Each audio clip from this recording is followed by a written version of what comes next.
Assalomu alaykum, kanalimiz kuzatuvchilari. Bugun siz bilan birgalikda bir qiziq misolni yechimini o'rganib chiqamiz. Demak, integral chegaramizni 1 dan 2 gacha x kasr qismi, ya'ni kasr qismi x. Xo'sh, qanday qilib ishlaymiz? Xo'sh, bundan oldin biz bilamiz sonning o'zi uning butun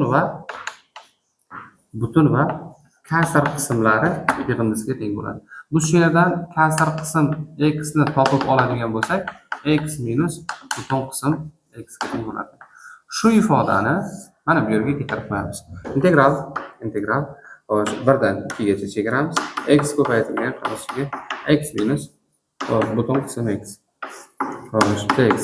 Integral chegara 1 dan 2 gacha. Bu qavsni olib chiqadigan bo'lsak, x kvadrat minus x butun qism x. Xo'sh, dx paydo bo'lar ekan.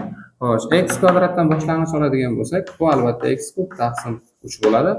Xo'sh, minus azar bu butun qism x boshlang'ichga ta'sir qilmaydi. Xo'sh, o'zi olinaveradi. Faqat x ni o'zidan boshlang'ich olamiz. X o'zidan boshlang'ich oladigan bo'lsak, x kvadrat taqsim 2 va shu yerda butun qism x ligicha qolar ekan.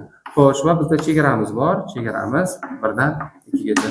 Xo'sh, bir martada 1 qo'yamiz. 1 qo'yadigan bo'lsak, 1 taqsim 3 kechirasiz, birinchi martada 2 qo'yamiz. 2 qo'yadigan bo'lsak 8 taqsim 3. Xo'sh, 2 qo'yadigan bo'lsak 2 ning kvadrati 4.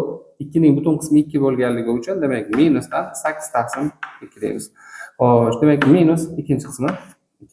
Xo'sh, qavs qo'ymasak ham bo'ladi. 1 qo'yadigan bo'lsak 1 taqsim 3. Xo'sh, demak keyingisi bunga ham 1 qo'yamiz. Buni 1 chiqadi.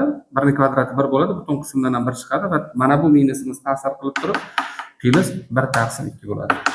Xo'sh, demak hisoblaydigan bo'lsak, minusdan 7 taqsim 6 chiqar ekan. Mana shunaqangi qiziqarli misollarni, yechimlarini o'rganmoqchi bo'lsangiz, bizning kanalimizga obuna bo'lib qo'ying.